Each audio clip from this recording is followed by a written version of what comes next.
For today's video, we're going to be looking at an Arven Technical Machine Evolution based build of Charizard using Bibarel.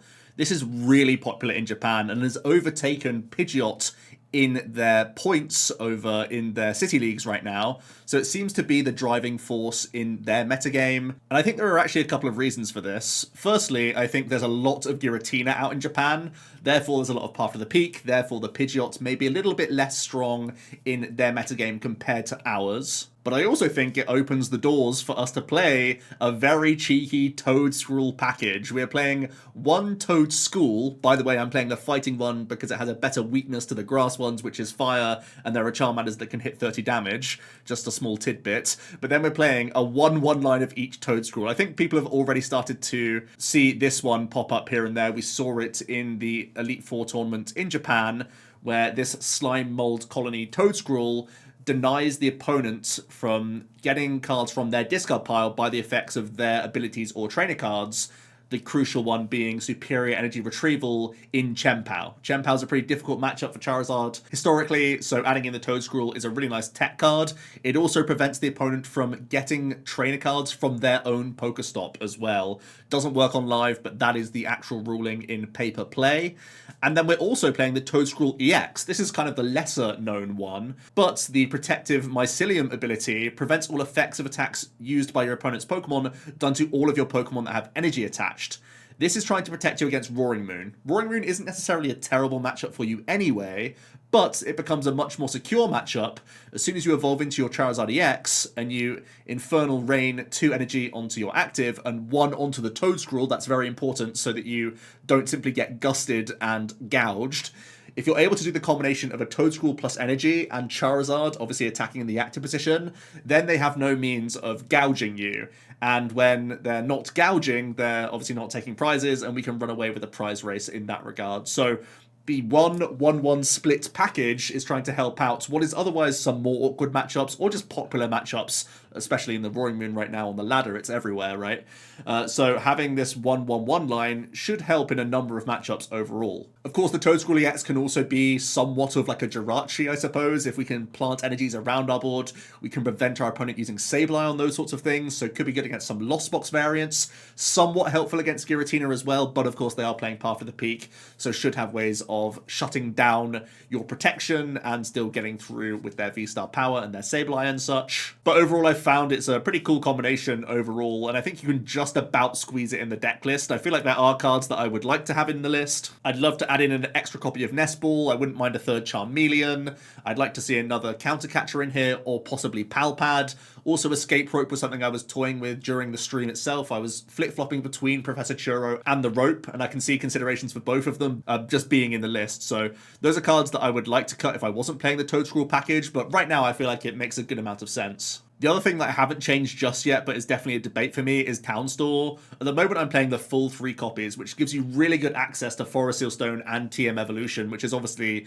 the big part of your combo. You're going to choose to go second. You're going to try and use that TM Evolution, but also the Forest Seal Stone can give you access to Arven, which gets you the TM, but also gets you VIP Pass, or just gets you VIPs in general to go wide on the board. But I do think there are going to be situations where you're forced to go first, and the Town Store is far less useful in that instance. Plus, like I just said, I'd love another Nest Ball. I'm being really cheeky on my overall search count. I do think I should start sneaking in some Artisan in here. It may go down to 2 Town Store, 1 Artisan. It may even go to 2 Artisan, 1 Town Store. I'm still figuring out my percentages for the TM Evolution. For the purposes of the stream and the video, I went full out on Town Store, but I do think it may become optimal to play a 2-1 split in one of those variations based on the percentages you're trying to play of getting your Arven TM off. I also think there's a debate between how many boss you play compared to Countercatcher, because Charizard naturally can play from behind and does in a good amount of situations, that having the double opportunity could also be really solid. Let me know your thoughts on Charizard with TM Evolution. Do you feel like Bibarel is better or worse than the Pidgeot? And do you think the Toedscruel package is copium, or do you think it's actually covering enough matchups to be worth it in the deck list? I'll hear your thoughts down below, and enjoy the games. If you're looking for PTCG live codes, make sure you check out the Town Store. You can get a 5% discount on your orders using that code, OmniPoke. So we're getting into this first game then. You may notice something slightly different. You can see the Twitch chat there and stuff like that. I'm actually starting streaming again. I'm also going to do some YouTube lives as well as Twitch. That's the plan anyway. But I'm going to be still doing the classic ×2 speed post commentary of these games, but it means you basically just get to see more gameplay live, and then I'll be cherry picking the best stuff from the stream games, and hopefully that's going to be a nice system. So yeah, we have a pretty nice start. We have the Entei lead, and we're up against an Iron Valiant deck, and they have a Turn 1 VIP, and we see that it's a Jolteon-based build. Definitely a scary archetype. We have a ton of evolving Pokemon, so quite happy that we started with the Entei, so we weren't going to get styled on before we got to do anything. So I'm going to put down a handful of Pokemon, but this hand doesn't get me very far from here, so we'll just attach pass. Not ideal. The opponent gives us Town Store, though. That could actually be huge for us, honestly. Could get us towards Forest Hill Stone, which is looking pretty nice. So yeah, the Twitch channel is Team OmniPoke, if you want to check that out. And hopefully it's going to be on YouTube Live as well once I figure out how to do the multi-stream thing in OBS. Shouldn't be too hard, though. We see the first Tachyon bits into the rope. They already have the future booster capsules, so they can Yoga Loop here. They have research as well, so it's a really strong start from them. We see the Elemental Badge come in onto the Jolteon as well. And we're going to see the Yoga Loop from our opponents, and they will initiate their next turn. We see another escape rope. Going to bring up Bidoof. I actually think this was a small mistake because Bidoof can't be targeted on the bench by Jolteon, and now we've just seen them actually target the Charmander. They can actually take a 2-prize turn here with Jolteon, so I feel like I should have sent up the Charmander there, knowing that I could just turn attach to Entei on the follow-up. So that was probably a mistake there. The opponent is going to continue to Tachyon bits. You see that it's going on to Entei now, which tells me they are going to VMAX and take the 2-prize KO. We see the Forest Hill Stone. This is probably grabbing VMAX then. So we are going to be pretty far behind here. They do get rid of Squawkabilly and another Elemental Badge. And yeah, we start the game 3 prizes down, essentially. Let's see what we can pull together. We have the Town Store, at least, which is something. We could try going Forest to develop this board. We're going to Fleet-Footed first. Iono's not a bad pickup. Counter Catch is in the hand, but I feel like we just got to punch this Jolteon a couple times, honestly. We're going to grab TM EVO and Ultra Ball. The EVO is just going to be fodder here. We're going to get Zard possibly into the mix,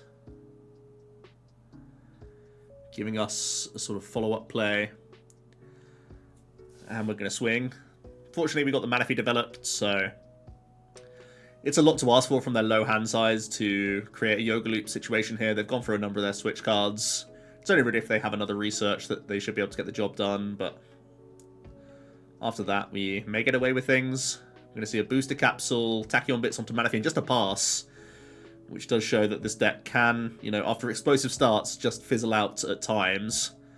Pretty good opportunity for us to just boss the Jolteon here, I think, and start evolving into Charizard. We have Candy in hand, so Charmander's pretty safe to make our next attacker. So now we're getting into the game quite nicely here. Like, even with a Yoga Loop on this Manaphy now, they can't really capitalize on it too well where we are. So gonna weave in the boss's orders, finish off the Jolteon with Entei, and say from there they're basically gonna have a lot less pressure. You know, the Medicham will be doing like 80 damage plus the Valiant pings and stuff, but it's a lot less dangerous of a deck now that we've taken out their only attacker. And yeah, they just concede from there. So despite a pretty scary early game, we can get over the line there just by smacking with Entei, essentially. And is justification for that being in the list over the Pidgeot V. I know it's quite a niche thing, but I also think Entei's good against Goldengo, so just another note to have there. So you'll notice I'm going second in these games. Obviously, we want to give ourselves the option to attack, to use that TM evolution. We start out with the Toedscool, which isn't ideal. Not much else either, to be honest with you. But we're up against a Roaring Moon, so this is an opportunity for us to show off the Toedscruel EX. And the Arven pickup's actually huge here. It means we can protect this Toedscruel on the bench with a Jet Energy, which is really nice, and I can TM evolve straight away, actually. Oh, the Mew whiff is actually a real problem. Maybe there was a bigger argument for me to just go for the Entei there. Get the attachment in on Entei. And because I'm immediately evolving into Toedscruel, the 230 hit points would have kept me out of range. And I could have Forest Seal Stoned the Entei. Oh no, I couldn't Forest Seal Stone the Entei, right? For VIP, because I would need it to be for TM evolution. Yeah, so the Mew was the right thing to do. Possibly the VIP should have got Entei to begin with, then I Forest Seal Stone for another Pokemon. Yeah, that's probably the thing that went wrong here, because now I'm falling prey to this rope. Oh, sorry, the catcher heads. So Charmeleon's going to go down pretty quickly here. They've got the Sada, they've got the attachment. So even though I developed this Toedscruel, it's come at a cost. Maybe it was because I misplayed, but also it looks worse because I missed from Mew, I suppose. But can the Toedscruel bring things around? That's the big question. Can we still find a way to win here with the big Toad helping out? We're able to pick up Ultra Ball from Mew now, which is nice. We're going to get that Bidoof down, I think. And we have to put an energy onto the Toedscruel. It then protects the Toedscruel itself from the frenzied gouging. So it's important that we got that attachment in at least. The opponent's going to continue to develop some Roaring Moon. They're going to draw some more cards, see another Sada, so the gang's all there for them. They have plenty of plays. We see a catcher Tails this time, which is a relief. If they went for Bidoof there, we'd be in a pretty bad spot. See Mew EX, draw a few more cards, then the Pokestop. Actually, Mill's a boss, that's good news. And we just see the Calamity Storm for the KO. So we do need a lot here off this Bibarel, I'm going to be honest. But the opponent has taken 2 prize cards, so if we are able to Zard, we should be able to get through these Roaring Moon. There's Arven, Lumineon, another Energy. Maybe I just go Arven for my other TM and just evolve up again.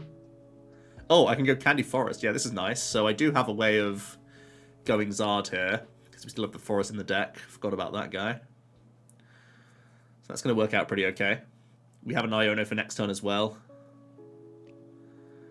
Just debating whether or not I should Ultra Ball or just go for the raw Zard. I think because I have enough insta-playables, I can just take the Zard here rather than Ultra Ball. We can finally get this Charizard EX going. And the whole idea is I can get a lot of mileage out of this Charizard because it can no longer be Frenzied Gouged thanks to the Toedscruel EX. And from there, the opponent literally just concedes. They know that Zard tanks, I take another 2. I just have to make 1 more Zard in the game to actually catch up in that prize race. So yeah, really good display of how the Toedscruel is really handy in the matchup, even with a slower start.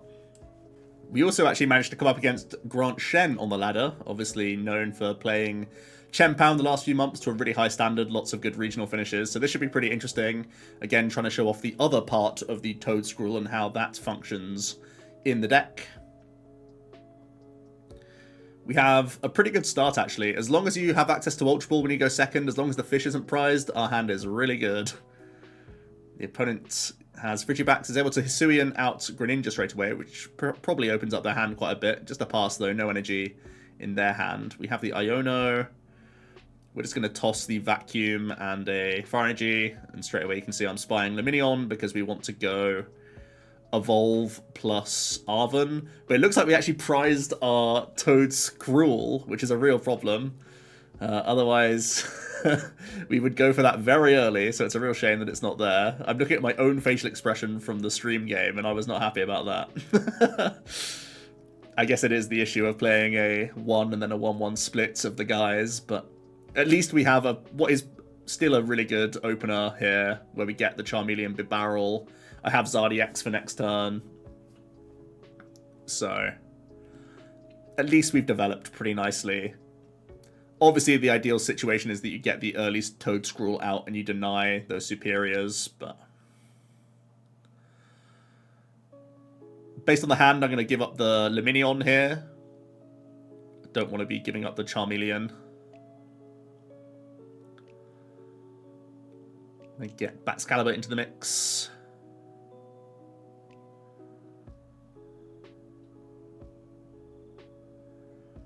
Bidoof comes online and they're actually going to not go for prizes here. So we have debated whether or not I could go Heat Tackle with my 60 hit point Charmander, or I could swing with Charizard here. Because I have the Vit Band in the deck, I don't mind just hitting 180 with Charizard EX this turn. I think that's still a pretty solid line.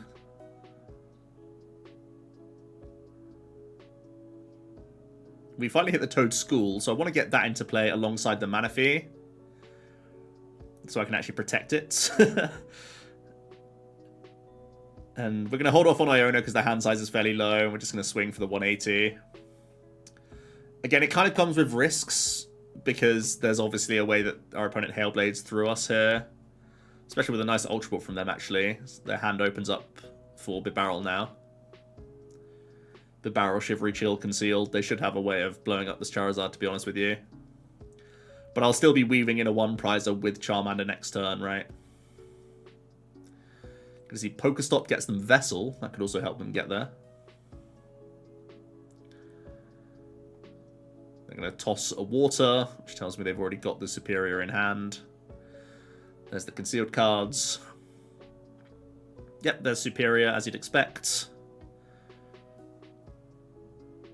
There's the next Chen coming onto the board. And there's the 6 energy required.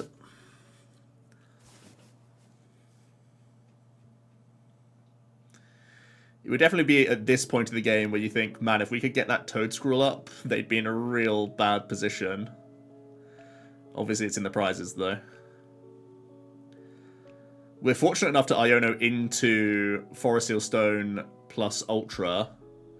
So I can develop my next Charmander, and then I can actually Town Store the Vit Band and keep the Forest Seal Stone open, which is cool.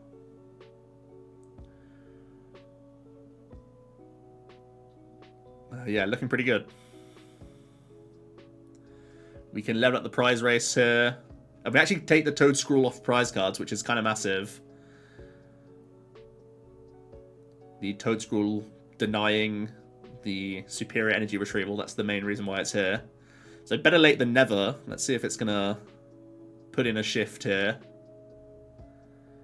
We're going to see the proactive superior. So this is what they can do, right? They can play the superiors now. They only need to take a small KO this turn.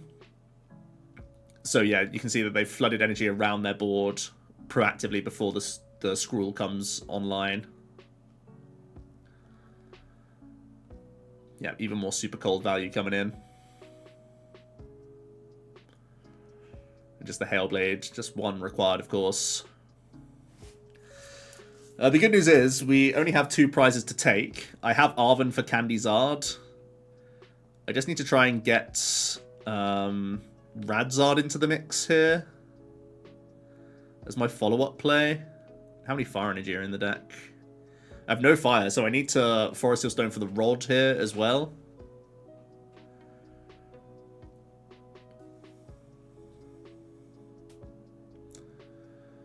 The only thing that's kind of rough here is that I don't have Ball Search to actually get the Radzard out, because I only have Jet Energy as my last pivot, I think. So that's the small concern. Going to quickly collapse away this fish. Also forces... Actually, the Bibarel has to go away because they, again, they can't get back any water energy. So they have to sacrifice the Bibarel, which is pretty good for us, actually. We go down to just 2 prize cards. The opponent has the immediate response KO. But from there, we're just crossing our fingers that Toedscruel can put in the remainder of the work. Especially with the Bibarel gone now, we can Iono and put them in a pretty iffy position. My map then would be find Radzard, attach pass, then do the Jet Energy play. We see the Shivery Chill, we see Iono, Irida for Vessel. We just see the Hailblade coming in.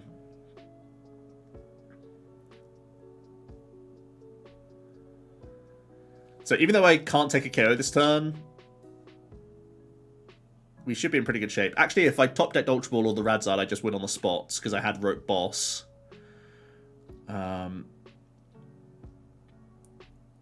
So I do make a small mistake here. I probably should play the Rope before the Iono, and it's going to come to fruition now as to why. We'll see what happens in this endgame position, but I think I could have been much safer. If I proactively play Iono there, the opponent can't just find Rod for Shivery Chill for game. It's still a lot, right? Because they have a one-card hand, no Bibarel developed or whatever, no water energy in the deck. But things kind of just go out of control here. Grant's able to find their last energy in the deck, then Ultra Ball for Bibarel from the concealed cards. So Ultra Ball was only live if they were able to concealed cards.